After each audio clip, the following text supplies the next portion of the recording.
Hey everybody, thank you for joining us today on TomGirl, where we talk all things sports, entertainment, fashion, and adventure. Today we have voiceover superstar Vanessa Marshall, and Vanessa can be heard voicing badass female characters such as Wonder Woman, Hera, from Star Wars Rebels, Black Canary, Strangelove, and hundreds of more in animated series, films, and video games. So today she's going to talk to us about creating those characters and her life behind the mic. Stay tuned. You're tuned in to AfterBuzz TV, the ESPN of TV talk. Now, let the buzz begin. Hey Vanessa, thank you so much. Wonder Woman song for you. Yay! Yeah, and I wore the bracelet That's just right. for you. That's right. Yeah, thank you so much for coming. I am so Thank freaking you. pumped to have you here. I am so happy to be here. It's wonderful. It's so Yeah. hard to hang out with people in Los Angeles. I'm so grateful we did this. I know, we Yay. made it happen finally. Woo. Yes, I'm so grateful. Yeah. And I'm going to pick your brain about all things VO and your amazing I career. can't wait. Cool. Well, let's first start by talking about how'd you get started in voiceover? Well, I went to Princeton for undergrad, majored in English, went to NYU Graduate School for acting, and studied dialects and this and that. And I thought, when am I ever going to use this stuff? You know, but of course, it ended up coming in handy. I started doing stand-up comedy after I graduated and sketch comedy. I did a one-woman show that I played like 14 different characters and interacted with myself as different people and this and that. It was quite the fantasia. And a voiceover agent saw me do that and said, you know, you might want to try animation. So I went in to CESD in Los Angeles and I read for Kathy Lizio. And she made me do a bunch of characters at the end. My reads were horrible. I mean, I was so nervous. I think you could actually hear my blood pounding in my neck, like my jugular went, you know. And but at the end, I did all these different voices, sort of one joke per character. And she was like, I think you're just wacky enough to book work. And I said, works for me. And since then, took a ton of classes and have sort of had such a lovely time learning and growing. And as you know, society changes and politics change, the way Americans want to be spoken to, everything shifts, and it's so stimulating. It's almost like being in a constant anthropological experiment of sort of wondering, how do you capture a listener's ear to motivate them to want to either purchase something, watch something, or truly deeply have a great time. So it's just been so stimulating. And it's funny because my mom is an actress. Her name's Joan Van Ark. She was on Dallas and Knots Landing. That's awesome. And my dad, is, well, he was a news reporter at NBC. He won Emmys. And so, you know, he's very grounded and always telling me there's a couch on the 405 freeway. You know, he's very sort of journalistic. And my mom is incredibly theatrical. And so I literally, of course, I'm the genetic amalgamation of the two of them. But I have this sort of questing spirit to both understand people, find the truth, create characters and explore them and this and that. And so the world of voiceover sort of perfectly serves that interest. And I also write and do a bunch of other things. But I have just had such a great time learning, and highly recommend it for anyone who's aspiring. Just keep on trucking. It's worth it. It's worth it. And your mom did a little bit of voiceover as well, didn't she? Yeah, she was the voice of Estee Lauder. I remember back in the day, she had to fly to New York on the weekends to record for Estee Lauder because I think she was working at the time on like the Rockford Files or some epic show. And I think she was actually on Wonder Woman too. With Ted Shackelford, who played Gary Ewing, her husband, on Knots Landing. They're wearing spandex, and you must Google it. It's pretty epic. I don't know if it's possible to Google at this moment, but the spandex is beyond anything your wildest dreams. Yeah. What a fun mother-daughter bond for you Oh two my to gosh. share that. Well, and then she also was Spider-Woman, which was great. I eventually came to play Mary Jane in Spectacular Spider-Man. And I was like, you know, your mom was Spider-Woman. I had no. Oh, That's my okay. God. I do it all the time. That's okay. me like every third show. It's a true so party all good. now. We'll get that My later. apologies. Yep. Good times. That we were having tequila earlier. Yeah, right. Oh my God! I saw my hand gesture. I saw it happen, and it really. And did. it always goes so slow, right? That's when Lord. I always see it too. I'm like, oh, Anyway. I can't grab it. All good. So, yes. So, my mom has also done voiceover, and she's now currently represented by CESD. So, we're there together. And so, it's so funny. She'll call me. She's like, how do I do a Russian accent? And I'm like, Mom, I don't know how to help you with that one. I mean, well, Yeah. I do, but it's sort of like, how long do we have? Yeah. Oh, hey, good. we got Thank paper you. towels There, up yeah. in here. Thank you. Thanks, Marissa. This is, ladies and gentlemen, this is Yay. life. Life Yeah, happens. it sure does. There we no go. big deal at all. There we go. Sweet. Yay. Anywho. Anywho, So- yeah. So, okay, go out. There's so many questions I can ask you, even with Yeah. just that chunk nugget that you just said there. So, I want to hear a little bit about the stand-up comedy and the writing, because stand-up Oh, yeah. comedy is no joke. Like that's I love it. You love it. Were you ever fearful? How no. do you No, you just loved No it. way. Well, you gotta understand something. I am about 70 pounds thinner than I once was. Which is to say that I was always sort of the fat funny girl, which is to say that my franchise was never like, oh, I'm so gamine, like, look at me. It was never that. It was always, all right, I'm massive. I better do something to, maintain someone's interest. I don't know. So I was always sort of the one with moxie, imitating people or just being, wacky, this, that, and the other thing, like hamming it up, if you will. And I mean, I don't know if this is normal, but I loved Bette Midler as a child. I would dance around and invite my friends over and basically lip sync. My analyst told me, what? That I was running out of my head, the way he described it. He said, and like the kids are going, the hell is she talking about? But this was my idea of a great time. I loved Bette Midler, and I completely blanked that I had done that. But anyway, so that's sort of where I come from, is this kind of shameless, even the one of the on-camera roles that I played for, it was Scrubs, Becky, the medical intern, also worth Googling.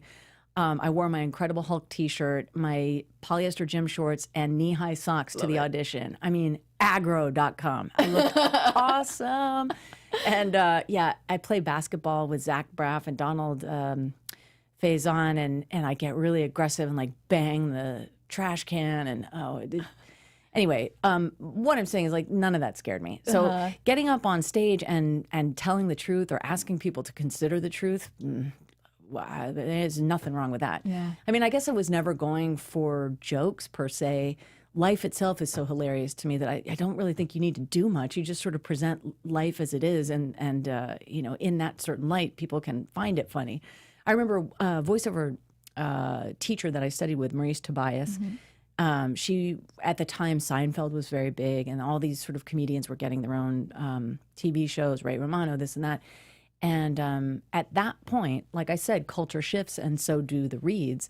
She said the stand-up is leading our culture right now. And I never forgot that, because the stand-up sits at the mic and is able to, you might not agree with what they're saying, but you respect the integrity and specificity of their truth and their courage to tell it.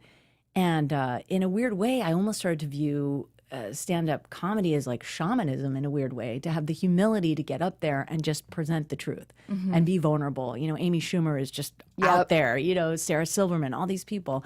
And so I loved doing that. And at the time, I had been discovered as a plus-size model, another topic of conversation. But this was when I was sort of much heavier. And I guess I was, a nice size that was able to wear their clothing, or I'm not even sure. It was confounding to me, having grown up in Los Angeles, where if you're not a size 0, you should probably like off your, it was a very strange town to grow up in, where looks were everything, and it didn't matter that you had a good heart. No one cared. But again, I think that's why I decided to go more towards pursuing the truth and love and light and things like that seem to matter more in the end.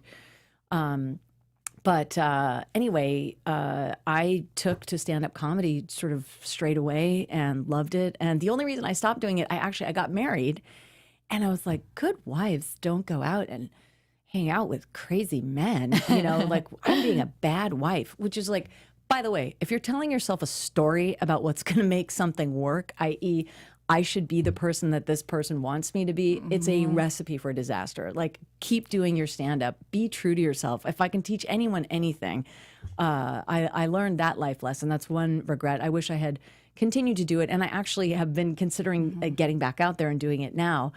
I love that for women because I think there are so many times I've done it. All my friends have done it times where we're like kind of not apologizing for ourselves, but taking a step back from things that maybe we love or we want to do to, for that. I mean, they're again, it's sort of like stories that we tell ourselves, which, yes, you do need to make sacrifices in a relationship. You do need to adult and you need to raise a child if you are a mom and so on and so forth. And there is a measure of self-sacrifice that is necessary. But I do think that if it's done at the expense of a person's self-fulfillment, ultimately they are running on fumes and have nothing to give to either the relationship or the child or whatever else.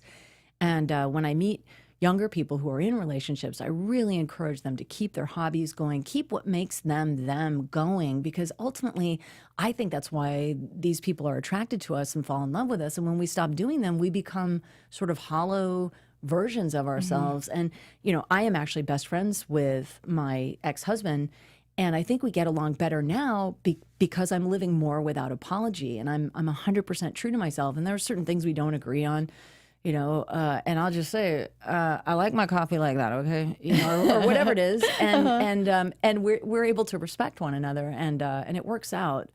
But anyway, that's sort of a roundabout answer. But yeah, I have loved doing stand-up, and I hope to do it again. Yeah. Well, you're very fearless. Was there ever a time with voiceover that you had any fears, or were you just gung-ho into that as well, start like earlier in your career? I don't know that I had fear. It's funny because I've also pursued things as a writer. And so voiceover was sort of my day job for a little bit. I was pursuing on-camera acting theatrically, and I would do voiceover, and I started booking more voiceover work. But it allowed me to succeed in the world of voiceover because I put all my sort of stress and fear and worry on what I look like or what the camera thinks or all these other things. That voiceover felt like a relief. And so I allowed myself to play there. And then that started booking. And I was like, oh, well, why don't I just focus on that alone? And that's sort of what I ended up doing. And I found that I end up booking more when I keep myself fulfilled in ways that are outside of, or away from the microphone, if you will. And now I'm no longer pursuing the on-camera stuff, but I'm definitely pursuing writing. I've done a lot of these essay shows, sort of akin to The Moth, where people meet, there's a premise, and we all sit around and tell a story. There's a book called True Tales of Love and Lust by Anna David, and she featured one of my essays. It's called Fresh Step. I performed it in one of her, she does sort of nightclubs around Los Angeles, and she picked a few people to be in her book. So I was published. That was great. And I haven't really been doing those. I'm on the second draft of a novel that's sort of fictionalized memoir of having been a plus size model. And once I accepted myself, I ironically lost 70 pounds. And I was like, no, wait, because I was gainfully employed and happy to be a big person. But I just sort of became right-sized, if you will, more athletic, which is where I remain. I recommend self-love. If you want to be a plus-size model, maybe it's not the best move because not swiftly, it was actually very slowly lost the 70 pounds and I would wear a fat suit to try and, maintain my title because I was on bra tags. Yeah. Like I really worked as a plus-size model. It was crazy. And they would encourage me to eat. And it was just like my entire universe got turned upside down. But anyway, so my novel is about that. And again, growing up in the shadow of a woman who, my mother worked on Knots Landing for 13 years, size 0, also an incredible athlete. Sometimes she'll run 17 miles a day. Like I don't even drive that far. She's incredible. My mom is really just a talented actress, but also an incredible athlete. Yeah, so, and that was optioned back in 2009, and that may come sort of back around again. I'm not really sure, but I also have 2 other animated series that I'm trying to pitch. And again, it's all about being stimulated. It's about giving back. It's about being humble and grateful and, paying that energy forward. And I think it really translates and sort of falls together, if it's meant to anyway. Yeah. Yeah. Well, you have had some major, strong, badass female roles that you have voiced. Oh, and yeah. it's just been They're an groovy, inspiration for me and like a lot of girls and boys out there. So let's talk a little bit about a few of those. Okay. I want to pull up your, on your demo reel or your website on your animation one, I think we have here. So you're Hera in Star Wars Rebels. Yes, I am. So I think let's play a little bit that. It should be under the Star Wars. I think if you just I think double just click click it, on the yeah. Star Wars Rebels logo, it should come up. There we go. You know, they didn't have to drag us all the way out here. Could have just transmitted the plans to Rex. Why would I hand over my ship to just any pilot? Would any pilot risk their life to come to this death trap? Perhaps not. So why did you? I was a little girl when the Clone War came to Ryloth. My mother hid us below ground, but I'd peek out when the Republic ships flew over, as they fought to liberate my world. I dreamt of nothing more than to be up there with them. So you left your family to fight? I left my family so I could fly. As a combat pilot? If we want freedom, we must make difficult choices. I chose to leave my family. I chose to learn to fly. And then I chose to use that ability to help others in need. It's all rooted in something I can't explain. A need to be up there. Because even when there are explosions all around me and things are at their worst, I feel like I'm at my best. I love it. I mean, what does that role mean for you? Well, I'll tell you, my father, after he worked at NBC, he retired and he was in the Air Force long ago, but he worked sort of as a journalist on the radio for the Air Force and in Germany. And he said, I've always wanted to learn how to fly. And I dared him. I said, Dad, go get your pilot's license. Why not? And I can't believe it. He went out. He not only got his pilot's license, but he got certified to fly an open cockpit biplane. So he's that dude over, Agua Dulce or whatever it is out in the valley and over the poppies and what have you, doing aerobatics. Wow. And he's friends with a group of pilots, and they are the most hilarious guys ever. And they talk like that.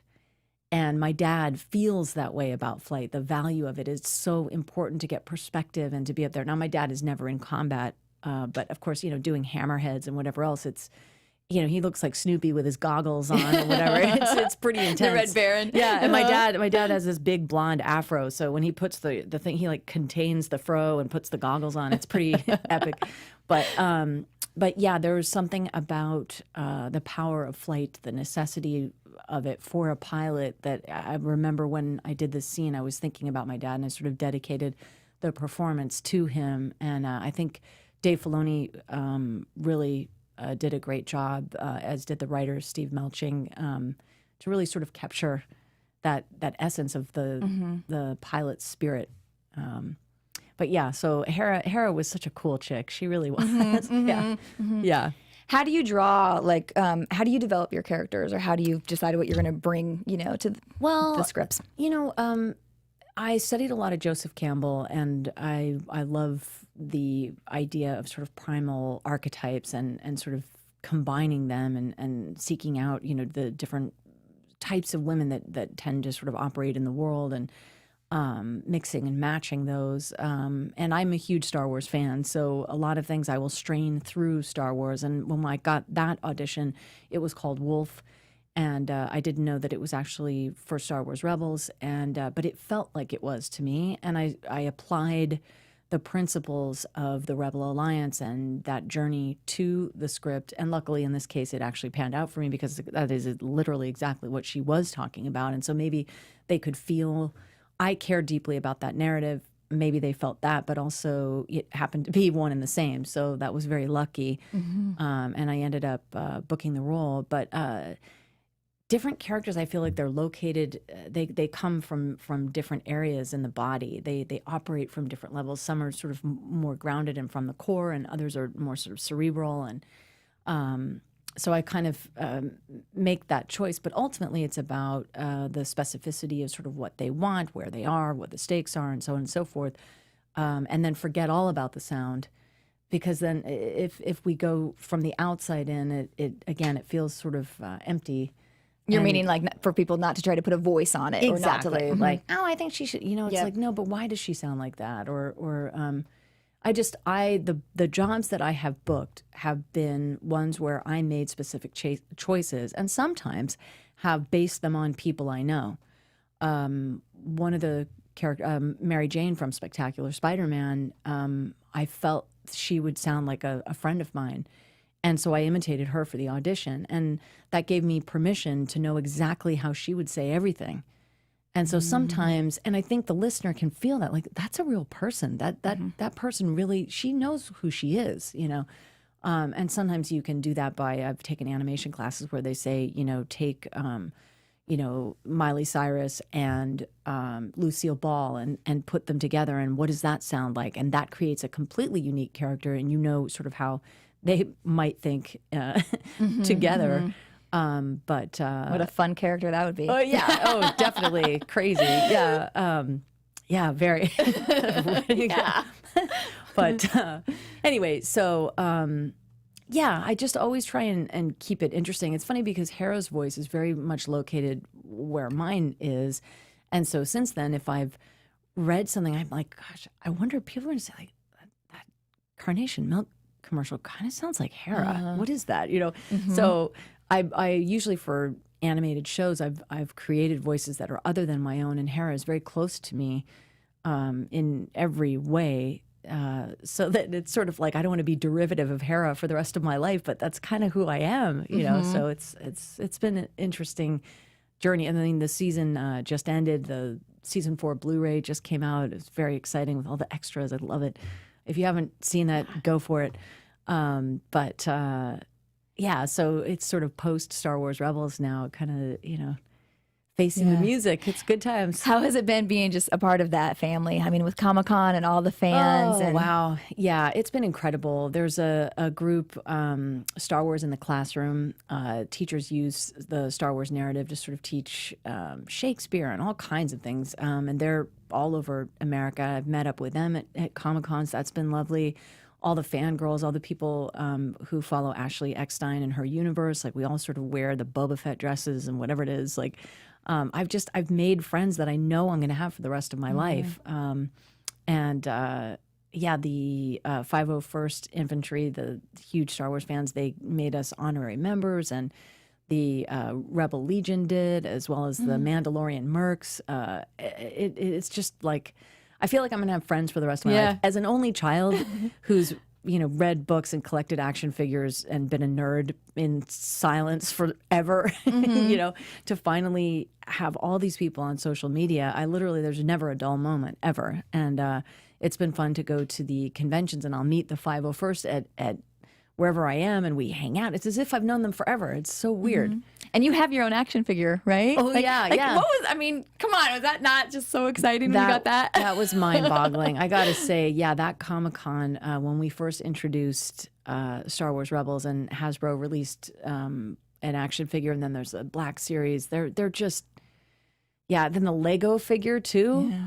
It's really, it's just bizarre. It's really just bizarre. Yeah. What have been some of those moments in your career where you're just like, I don't want to say, oh yeah, I made it, but those big pivotal times where you're just like, you really wanted that, you got it, or this one just like, you're just so grateful and so happy that you got this. Well, yeah, Star Wars was one of those. Mary Jane for Spectacular Spider-Man was one of those. I'm a huge Marvel fan.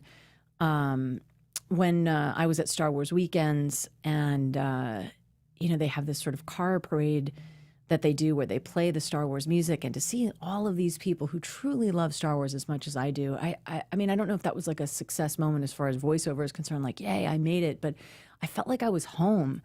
And that was such a lovely feeling, and I'll always carry that with me. It was really a beautiful thing. That was at Disney World in Orlando. It was just magical. And Peter Mayhew, who plays Chewbacca, was there the same weekend, and it was his birthday, and they brought out a cake.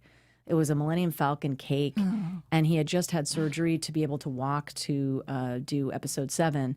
And so he got up from his chair and walked for the first time over to the Millennium Falcon cake, blew out the candles, and Mickey gave me a set of Mickey Mouse ears, and I got through that. Chewie was my first action figure, so that was sublime. But I remember going into the ladies' room afterwards and looking at myself in the mirror and saying, whose life is this? You know, I mean, adulting is really hard from age, say, 20 to like, I don't know, 27-ish. So, or like, there are some years in there where you're kind of like, wait, what do I have to do as an adult? I don't know if I can handle this stuff. And I know there are a lot of dark times. I know when I was at NYU, I would hear all of these crazy stories about people jumping off buildings. Like the academic pressure was just too hard. And, you know, I know there's a lot of darkness. There are tons of stories of suicide and this and that all over, people suffering from self-harm. And, you know, you just don't know what miracles are possible in life. I mean, that's what I thought of in that moment. I just thought, if you would have told me that I would be looking at a Millennium Falcon cake with the actual Chewbacca singing happy birthday to him as he goes off to make another Star Wars film. I mean, this was just right up there with proof that you really can't give up. You just can't, because it's better than you can imagine what's ahead. It truly is.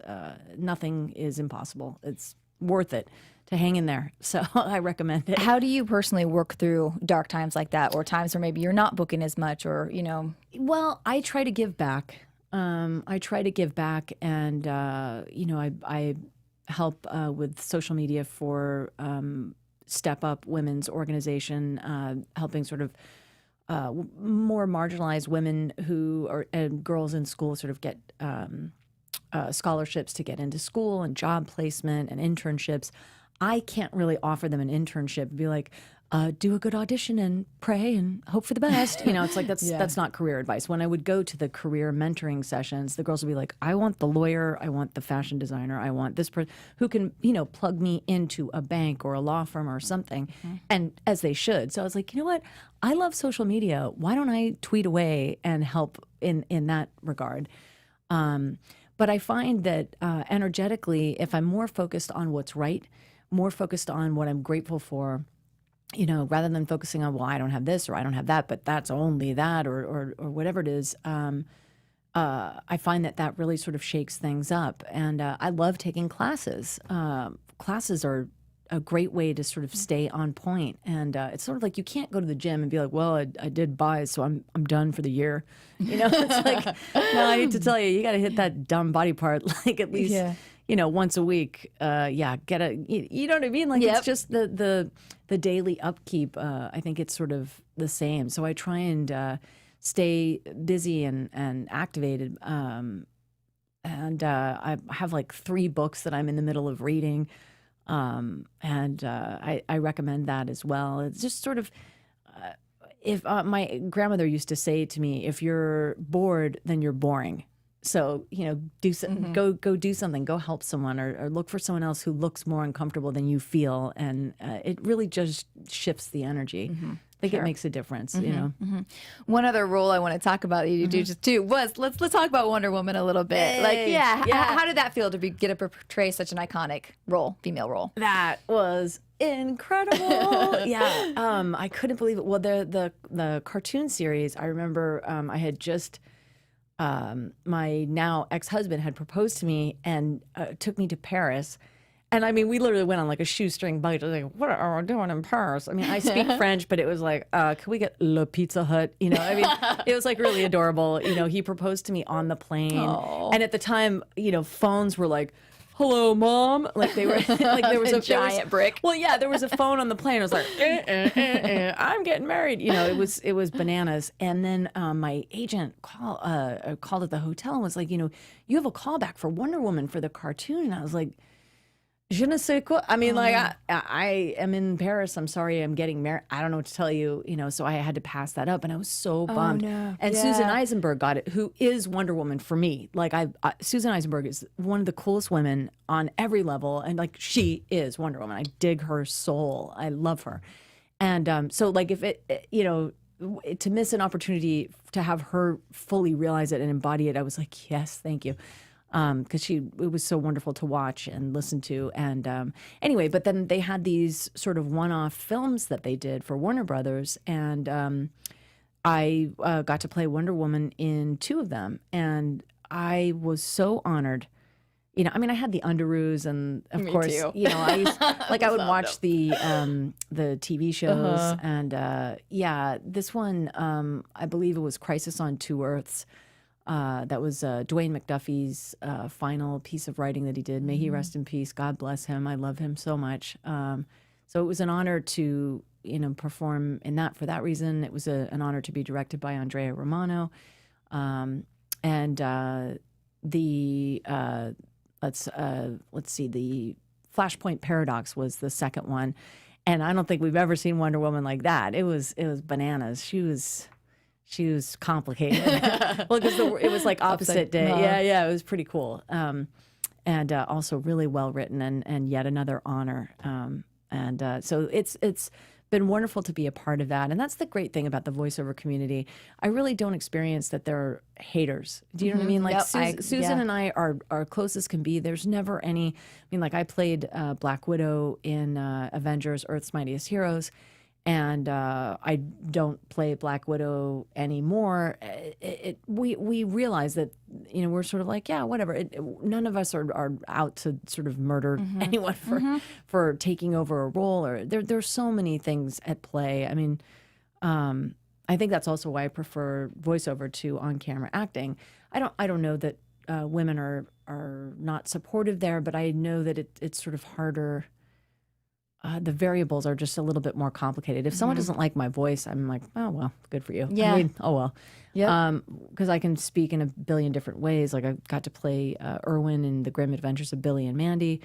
And he's an African-American boy. And, you know, one might not guess that to look at me. I know I scared a lot of small children at Comic-Cons when we would do panels for that cartoon. But anyway, so I really treasure my friendships with my colleagues in voiceover. I agree with you. That's one of my favorite things about the community. Yeah, I just they're think good people. they are good people, and Yeah. they do root each other on and support each other, and it's Absolutely. great. Well, you were also very much of a champion to women for finding their voice and their power. So how does it feel for you being able to play these characters that have such great power, and like from the video game roles you play to everything, Sure. like you play, you know, some great stuff. Yeah, definitely. I mean, I've done a lot of work on myself to sort of give myself permission to play full out, and you know, the idea that gives others permission to do the same. That by playing small, again, we're not doing anyone any favors, and when we stand up for what's right and speak the truth, it's actually better for everyone in the end. I've found in the wealth of my experience in life, and you know, even creatively. You know, because at the end of the day, it is a business. And so, you know, you're running a business, and sometimes, you know, again, with the archetypes that women can play is just sort of the naive, accommodating thing. Or, you know, if you set your boundaries in a way that are, you know, sort of too firm, it's like, oh, well, she's, you know, wow, what the. There's a way to learn to sort of walk with grace and dignity and kindness that allows one's strength to just evolve and manifest. And that's what I feel like I've done in my own life. And when I book these roles, I think like, wow, well, maybe that's because I studied martial arts for 9 years or whatever it was when I booked Gomorrah, you know, that maybe one has a sense of that. I mean, losing 70 pounds and becoming, I mean, I've got like guns and Navarone. You can't really tell in this little pancetta outfit over here, but I mean, like, dude, I'm yoked. Like I was deadlifting 150 pounds. I literally looked at this trainer chick. I was like, who is this? You know, but I mean, there's something to be said for being autonomous, you know, physically capable of lifting something. But yeah, so I hope that the work that I've done on myself and how much I do care about the welfare of others, that translates into some of the ethics and ideology that guide a lot of these strong female characters to sort of do the right thing. I mean, that's why I love Wonder Woman so much, is that she really is all about that. Yeah, the movie was so great. Oh, such a great movie. I was so excited, and I remember leaving that theater just so jazzed. You know, because you're nervous when you see it, because everybody's wanting it to fail a little bit. You know, not that they were wanting it to fail, but there's the you know, it can't be as good. It was perfect. The whole audience and that night, it was such a magical night. People are clapping and going crazy, and just it was so fun seeing all the little girls and everything. Everybody just pumped. It was Dressed up. up. So fun. Yes, the costumes. awesome. Yeah. Yeah. Love it. Yeah. Well, you've also claimed that you are a Tom girl. So I know you talked about lifting the weights and stuff. So I want to hear like more ways that like what other activities you do, or how like this resonates with you as well. Well, I started playing football as a little girl, and I wanted to be a quarterback desperately. And my dad gave me a little coffee mug that it was world's best athlete. And it had, basketball, this or that, the other thing. I mean, I ran track, I did swimming, I did basketball. But football, my dad was like, sorry, pal. I don't really see that happening. And I was crushed. And I cut my chin. I have a scar on my chin from hitting the play. I was playing flag football. And I don't know what happened. I really don't. But I know that I hit the asphalt with my chin. And now as I'm getting older, like sometimes in pictures I see, if you ever see a line on my face, that's football, ladies and gentlemen. Like it's the least of, it's good times. So I'm wearing battle scars. Yeah. But then I discovered martial arts in 1998, I believe it was. And that was sort of at my top weight. And boxing, Aikido, Jiu-Jitsu, Muay Thai, Savate, French kickboxing, which was hilarious. I met this woman. She was from Canada, and she was an Iroquois Indian, and she looked like Wonder Woman. I mean, she was so awesome.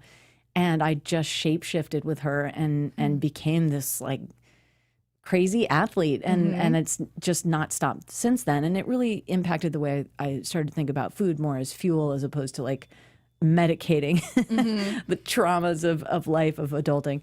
I mean, I love going to see boxing. I love hockey games. I love football. I get really into it. I'm a New York Giants fan. I've got New York Giants flags all over my garage to the point where my Patriots mailman hates me. Oh, well, get over it. We have to agree to disagree on that one because that was a great Super Bowl. But there's a hole in my living room floor where, don't ask why, but these jeans I was wearing, they had these sort of metal buttons on the back, and I had been getting hater texts the entire game, and we ended up winning. Plaxico did some voodoo magic trick that was like, what? And everything came together. Brady, I don't know who slept at that moment, but at any rate, we won, and I started doing this like breakdance maneuver on my living room floor, and there's a hole there that I'm like, I'm never taking that out. Even if I sell my home, I'm going to be like, this moment right here, this was a special moment. And if you want to fix the hardwood, you can, but I'm not going to. That's great. Yeah. And I love playing Madden on Madden football. Sorry to hear about the recent event, but and I also like playing the NHL game. Not one for the shoot 'em up games. Freddie Prinze Jr. wanted me to play True Crime with him. I couldn't even get through the first scene. I was like, Freddie, I'm trying to believe people are good. I can't do this. I'm a softie. I just couldn't do it. But anyway, I've just makeup's never been my genre. Like I've never been like, I want a Barbie doll. I was like, I want a football. I was a shot putter. I mean, sometimes I feel like a dude, and I know I don't look like one, but I feel like, how you doing? We got this. I'm perfectly comfortable hanging out with dudes and women, of course, but just sometimes my friends will get together and they're talking about all these facials, and I'm like, what are you even doing? Like, I do my makeup in the car in the rear view, not while I'm driving. I mean, not driving, but red lights, But put on a little bit of lips. You got to put it together. But for the most part, I feel more sort of drawn to being natural and not doing sort of a lot of that stuff. But it is interesting to think about gender and maybe that falls along with the sort of stories that we tell ourselves, like what you have to do to be feminine or what you have to do to be masculine or this or that. And it's been fun to give myself permission to just be a human being and enjoy hanging out at these traditionally male events, How do you think that spirit has given you, like, also supported you in your career? Gosh, well, it's funny. When I was voicing promos for CBS, Garen had said, well, you sound like a girl I could go to a ball game with and drink a beer, and that was perfect for a swing town. And I found an award. It won one of the ProMax Awards. I completely spaced. Like if I don't Google myself, I can't remember half the things I've done in my life. I have no idea what I'm doing. But I found the ProMax Award. I was like, we got, oh my goodness, that's pretty awesome. But that's something that I think, and maybe my martial arts affects. I got Gamora, or I got Wonder Woman, or Black Widow, or Poison Ivy, or Black Canary, or any of these iconic women who know how to handle themselves and take care of themselves. Similarly, maybe my love of sports and my ability to just hang out and be cool, maybe that does translate into people thinking like, oh, I'd really love to work with her because that would be a nice, easy time. I mean, I'm on time. I'm not complicated. I'm grateful and ready to give 12 takes or leave. You got to kind of read the room. So maybe it has sort of in a subtle way impacted things. But again, it's nothing that's like, like I've had an ulterior motive about it. I guess just being true to oneself in front of the microphone is really probably the best gift, not only for oneself but also for the listener, because they know you're okay. Like you're not having a heart attack or yeah, you got this. That hopefully translates. But I never forgot that he said that. Yeah, no, it's great, and I hope I hear, because for those that don't know, she also used to voice the promos for the Big Brother show. Oh, that's on right. CBS. So and it's very rare. It's really really hard for females to get jobs That on was network a miracle. promo. It was to a be miracle. the voice of a show. Yeah, that lasted for quite some time. That was a great gig. I love doing Big Brother.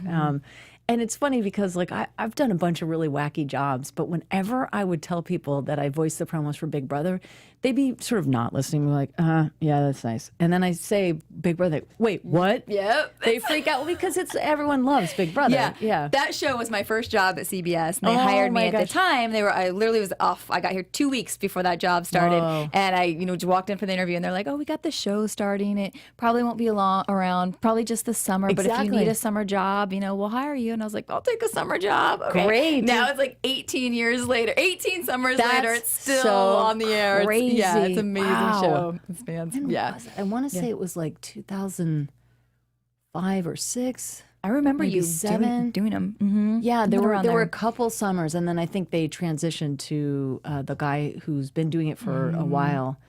Graham. Yeah. Yeah, and he seems like a really cool, easy going sound. Yeah, I get it. I mean, see, that's the thing is like no hate. I mean, never, because again, it's like, how do we determine how Americans want to be told what to do tonight at 8:00? Yeah. And sometimes they would like a woman. I actually just did a spot, and they had done, they'd polled or whatever, and the people said that they preferred a female voice. And I thought, well, that's amazing, because a lot of times people are more inclined to hear a male voice. So for Pandora, for whatever reason, on Pandora, they want female announcers. So thanks, Pandora people. Yeah, thanks for the It's interesting. How do you see? I know we only have a little bit of time left, but like trends in VO shifting, or how has it shifted through the time? Oh my gosh, wow. Well, I would say Obama being elected was huge. Well, actually, before that, 9/11, I saw the biggest shift. People went from like what to really grounded. There was just no time for song and dance. Then Obama was elected, and then it was like, yes, we can. Everyone was all happy and bananas. Then Juno happened, and everyone's like, we want a Juno read. What else lately? There's Kristen Wiig was going for a while. Tina Fey was going for a while. As far as voice prints go for women, Scarlett Johansson. Yeah, but a lot of times what I think they want is, the thing about a celebrity is that they know who they are, so that they may say that because they know who Tina Fey is, but like, sometimes I think they just want someone who knows who they are. And if one can do a Tina Fey-like take, but then also one that's just who they are, that somehow is going to be more compelling, I think, and more full-bodied than someone trying to sound like Tina Fey. I think Maurice Tobias used to call it a star read. If you give yourself permission to be the star that you are, you know exactly how to say that copy, so do that. And there you have it. It's sort of like, whoa, that is really compelling. And I would see that happen in her class over and over again. So Anyway. Any other best lessons like that to wrap up that you would tell people starting out, or things that you're like, I wish I knew before, or any advice? I honestly, I would say keep taking class and keep having the spirit of a student. It's funny. My ex-husband, he says, you have the skills of a pro and the hunger of a rookie and the humility of a rookie. And I've always thought about that. And I thought, yeah, that's an interesting way of putting it. And I think that is a great way to sort of leave things kind of open-ended. And then there's never any pressure, because sometimes if you succeed and you have like an amazing year, things change. And so what do you do in the following year? Well, you have the heart of a rookie. Go take some classes. Go help someone else. Sort of what we had said before. I think the only thing constant is change. So to think like, well, I've arrived. It's like no one ever arrives. It's all about the journey and the process rather than the results. So, keeping that in mind, I think helps weather those times of up and down, which are completely normal. And find it interesting. Find everything interesting, because there's always a backstory. Not to get all nerdy, but you look at Star Wars, you look at Darth Vader. He looks like a real evil dude, but you dig a little bit deeper. He's got abandonment issues, and his feelings were hurt. His mother died. It's never that simple that someone is just a jerk. There's generally something more interesting at work that I think is worth a second look. So. And that's everywhere in life. Yes. People you meet at the, I always try to remember that too. You don't know what's going through somebody's, what they're going through. Exactly. Yeah. I try to yield. You take the lane. Just go right ahead. Yeah. Pay it forward, right? Yeah. Well, you were absolutely fantastic, and I can't thank you so much for coming here today. Yeah. Before we wrap, is there any upcoming work people can see you in, or things you're involved with that they can check out? They can follow you at? Well, actually, you can follow me on Twitter at Van Marshall, and on Instagram it's at Vanessa Marshall 1138. And the 4th season of Star Wars Rebels just came out, and you might want to check out Good Evening and Good Game, Freddie Prinze Jr.'s role-playing game for Star Wars. You can catch that on his YouTube channel, GEGG. So check that out. More Star Wars Rebels stuff going on there. All right. Well, thank you guys so much for joining us again this week. Next week, because it is NFL football season time and college. Go Huskers this Saturday. I will be there. Woo! Nice. Anyway, we will have Tracy Sandler from the Fangirl Sports Network. So another really fun person for you to follow and get all your football fanatic stuff out. Yeah. Awesome. So that's it for tonight, guys. Thank you so much. We'll see you next week. Bye. Yeah. From executive producers Maria Menounos, Kevin Undergaro, Phil Svitek, and the entire AfterBuzz TV staff, we would like to thank you for listening to the AfterBuzz TV network. To watch or listen to other after shows and post comments or questions, be sure to visit AfterBuzzTV.com. I'm Sir Richard Wentworth, and this has been a presentation of AfterBuzz TV. Buzz you later.